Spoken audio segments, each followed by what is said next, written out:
আদি বিন হাতিম, হাতিম তায়ের নাম শুনেছি আমরা, দানশীল দানবীর ব্যক্তি একজন। হাতিম তায়ের নাম আমরা শুনেছি, বিশ্ব একটা বিখ্যাত ঐতিহাসিক নাম, একটা দানশীলের দিক থেকে একটা নাম তার আমরা শুনতে পাই।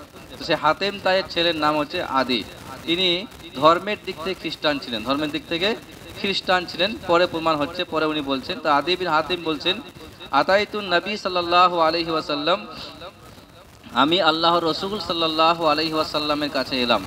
ওয়াফি উনুকি সালিবুম মিন যাহাব, যখন এলাম তখন আমার গলায় সোনার একটা সালিব ছিল, ক্রস ছিল, যেটা খ্রিস্টানরা পড়ে, ক্রস চিহ্ন, সেটা গলায় ছিল সোনার, সোনাতে তৈরি করা। ফাকাল রাসূলুল্লাহ বললেন, ইয়া আদি ইতরাহ আনকা হাযাল ওয়াসান।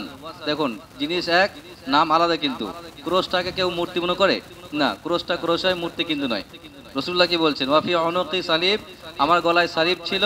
তা দেখে রাসূলুল্লাহ কি বললেন, ইতরাহ ইয়া আদি ইতরাহ হাযাল ওয়াসান, তুমি তোমার কাছ থেকে এই মূর্তিটা ফেলে দাও, তুমি তোমার কাছ থেকে মূর্তিটা ফেলে দাও। জাস্ট একটা শুধু ক্রস ছিল, সোনার ছিল শুধুমাত্র, সোনা বলে ফেলতে বলতে পারতেন, সোনা পড়া যাবে না, ওটা ফেলে দাও, না বলেননি। তিনি ডাইরেক্ট বলছেন, ইতরাহ আনকা হাযাল ওয়াসান, তুমি তোমার কাছ থেকে এই মূর্তিটা ছুঁড়ে ফেলে দাও। ফাতারাহতুহু ওয়া সামিআতুহু, তো আমি ছুঁড়ে ফেলে দিলাম।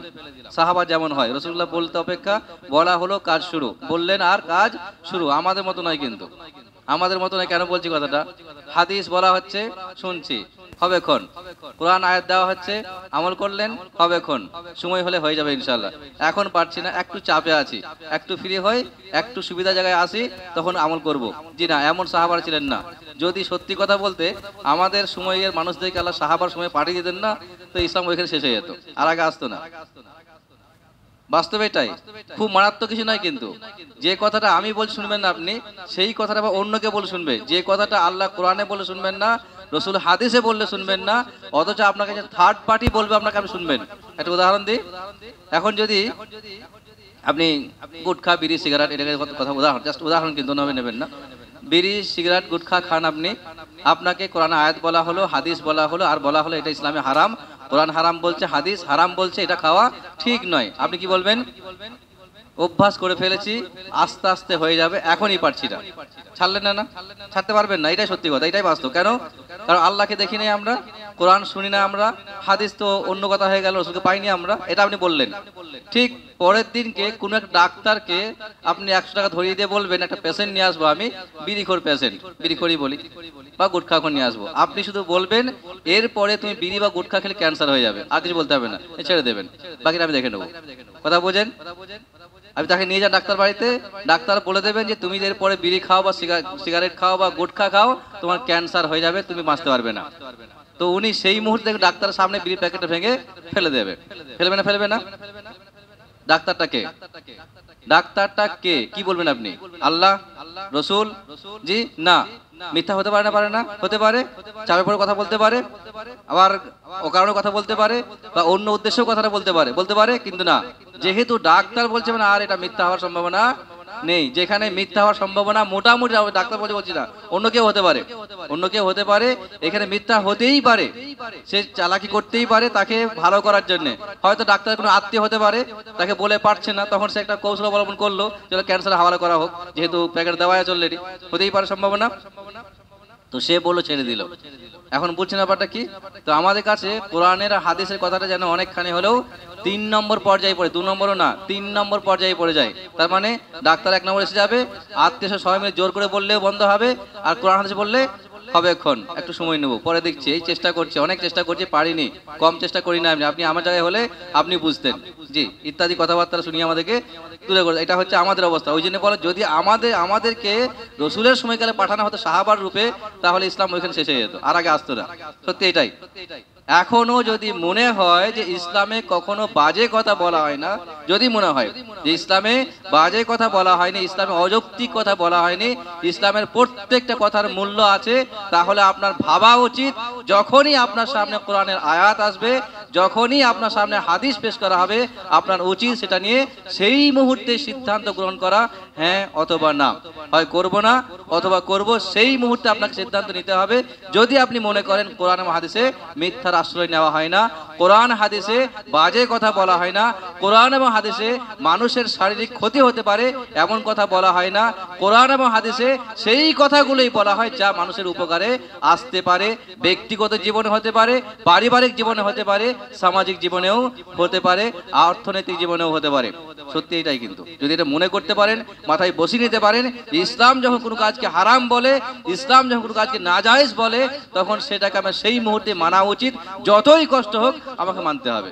সত্যি এটাই। যদি এমন সিদ্ধান্ত নিতে পারেন তাহলে সমস্যার সমাধান এখানেই হবে। আর যদি মনে হয় যে না আমারও ব্রেন আছে, আমাকেও আল্লাহ দিমাগ দিয়েছেন, আমারও ভালো মন্দ বোঝার ক্ষমতা আছে, আমারও অধিকার আছে, তাহলে আপনি আপনার অধিকার নিয়ে থাকেন, আপনি আপনার ব্রেন নিয়ে থাকেন, আপনি আপনার বুদ্ধি নিয়ে আগে বাড়েন। ইসলাম আপনাকে সহায়তা না করেছে না করবে কোনোদিন। সত্যি এটাই। যাক, যে কথা বলছিলাম, এটা হচ্ছে সাহাবা, প্রথম সাহাবা, কিন্তু নতুন আসছেন, মুসলিম হতে এসছেন, মুসলিম হবেন, আর তখন তার গলায় দেখলেন কি সালিব বা ক্রস চিহ্ন আছে। তিনি কি বললেন যে তুমি ওটা খুলে ফেলো, ওটা রাখা যাবে না। তিনি কি বললেন, ফাতারাহতুহু, আমি সেই মুহূর্তে খুলে ছিঁড়ে ফেলে দিলাম, সেই মুহূর্তে ছুঁড়ে ফেলে দিলাম। এটা হচ্ছে সাহাবা। বলতে অপেক্ষা, শুধুমাত্র দেখানো অপেক্ষা যে এটা ভুল, আর বলতে হবে না, সেই মুহূর্তেই ফেলে দেওয়া হলো। তারপর তিনি কি বলছেন, ওয়াসামিআতুহু, আমি রাসূলুল্লাহকে পড়তে শুনলাম এই আয়াতটি, ইত্তাখাযু আহবারাহুম ওয়া রুহবানাহুম আরবাবাম মিন দুনিল্লাহ। এই আয়াতটা পড়ছেন রাসূলুল্লাহ। কি বলছেন, যে তারা অর্থাৎ খ্রিস্টানেরা বা ইহুদিরা তাদের রুহবানদের, তাদের আলেমদের, তাদের পাদ্রীদের, তাদের পণ্ডিতদের রব বানিয়ে নিয়েছে আল্লাহকে বাদ দিয়ে। এখন এটা তো কিন্তু হতেই পারে, কারণ রব মনে করা আলাদা বিষয়, আল্লাহ মনে করা আলাদা বিষয়। তো উনি বলছেন, যেটা আদি বিন হাতিম বলছে, যে আয়াতটা আমি শুনলাম রাসূলের কাছ থেকে, আমি হাত্তা ফারাগা মিন, আয়াতটা শেষ করে ফেললেন। তো আমি বললাম, ইন্না লাসনা না'বুদুহুম, আমরা কিন্তু এদেরকে পুজো করি না, এদেরকে আমরা উপাসনা করি না, এদের সামনে মাথা নত করি না, এদেরকে পুজো করি না। কাদেরকে? এই পাদ্রীদেরকে বা আমাদের রুহবানদেরকে, আমাদের আলেমদেরকে, আমাদের পণ্ডিতদেরকে আমরা পুজো করি না। কেন? যেহেতু কোরআন বলছে পুজো করছে, মানে রব বানাচ্ছে, মানে পুজো করছে নিশ্চয়ই। তো ইনি বলছেন যে আমরা এদেরকে পুজো করি না, আমরা সম্মান করি, শ্রদ্ধা করি, আমরা পুজো করি না। তখন রাসূলুল্লাহ কি বলেন, যুক্তি দেখেন, এবার কিয়াস দেখেন কি বলছেন রাসূলুল্লাহ। পাল্টা কথা বলছেন, আলাইসা ইউহাররিমুনা মা হাল্লাল্লাহু ফাতুহাররিমুনা। এখন তুমি আমাকে উত্তর দাও, যদি কোনো একটা বিষয় আল্লাহ বলেছেন হালাল কিন্তু এরা বলছে হারাম, তুমি কোনটা বলবে, হারাম না হালাল? উত্তর দিচ্ছেন, কি বলছেন, আল্লাহ কোরআনে বলছেন বা আল্লাহ তোমাদের কিতাবে বলছেন হালাল। আল্লাহ তোমাদের কিতাবে বলছেন কোন একটা বিষয়কে হালাল, এটা করা যাবে, খাওয়া যাবে, ব্যবহার করা যাবে। কিন্তু তোমাদের পাদ্রীরা, তোমাদের আলেমেরা, তোমাদের পণ্ডিতেরা, তারা বলছে না এটা হারাম, হালাল নয়, মানে কিতাবের বাইরে কথা বলছে। তখন তোমরা কোনটা মানবে? তখন তিনি কি বলছেন, ওয়ায়ুহাল্লুনা মা হারামাল্লাহু ফাতাস্তাহিল্লুনা। ঠিক একই ভাবে যদি উল্টোটাও হয়, ইসলাম হারাম করেছে বা আল্লাহ তোমাদের কিতাবে হারাম করেছেন, আর তোমাদের পণ্ডিতেরা সেটাকে হালাল করছেন, তখন তোমরা কি করবে? করবে না, করবে না? তখন তিনি বলছে, কুলতু বালা, আমরা তো এটা করি অবশ্যই। আমরা কিন্তু আলেমদের কথা শুনেই ঠিক ভুলের বিচার করি। যদি আলেম বলে ঠিক তো ঠিক, আলেম বলে ভুল তো ভুল, ভুলের ওপর বলে ঠিক, তা বলছে হ্যাঁ ঠিক, সমস্যা নেই, লম্বা ঠিক, পুরা মাজমা ঠিক। ঠিক বলতে অপেক্ষা, বক্তা এসে তো ঠিক বলছেন কিনা, ঠিক বলছেন, কিসে ঠিক বললেন আদৌ জানেন না তিনি, বাস ঠিক বলতে হবে, সাথ দিতে হবে। একই কথা এখানে বলছেন, কিন্তু আদি বিন হাতিম তিনি বলছেন যে তোমাদের আলেমেরা, তোমাদের পাদ্রীরা, তোমাদের পণ্ডিতেরা যখন কোনো হারামকে হালাল করে দেয় বা হালালকে হারাম করে দেয়, তখন তোমরা সেটা মানো কি না মানো না? যে হ্যাঁ মানি, এটা অবশ্যই, এটা করি আমরা, এটা আমরা করি। তখন রাসূলুল্লাহ কি বললেন, ফাতিলকা ইবাদাতুহুম, এটাই হচ্ছে তাদের ইবাদত, এটাই হচ্ছে তাদের ইবাদত। ইবাদত বুঝতে পারছি আমরা? অতএব মুফতি সাহেব বললেন, হুজুর বললেন, ইমাম সাহেব বললেন, মৌলানা বললেন, শায়েখ বললেন, যা কি নেবেন আপনি, দলিল দেখা দরকার নেই।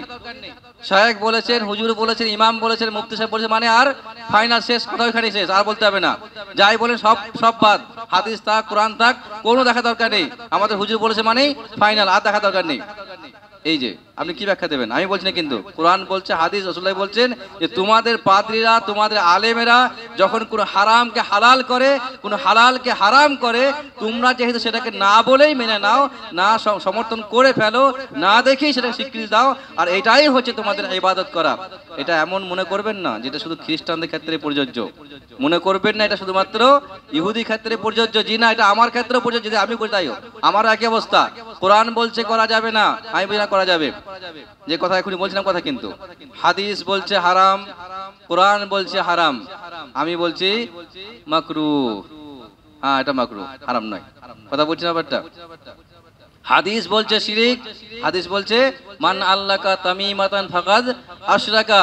ইসলাম বলছে, হাদিস বলছে যে ব্যক্তি তাবিজ লটকাবে সে শিরিক করবে। আমি বললাম কি জায়েজ। আমরা কোনটা মানছি, জায়েজ না শিরিক?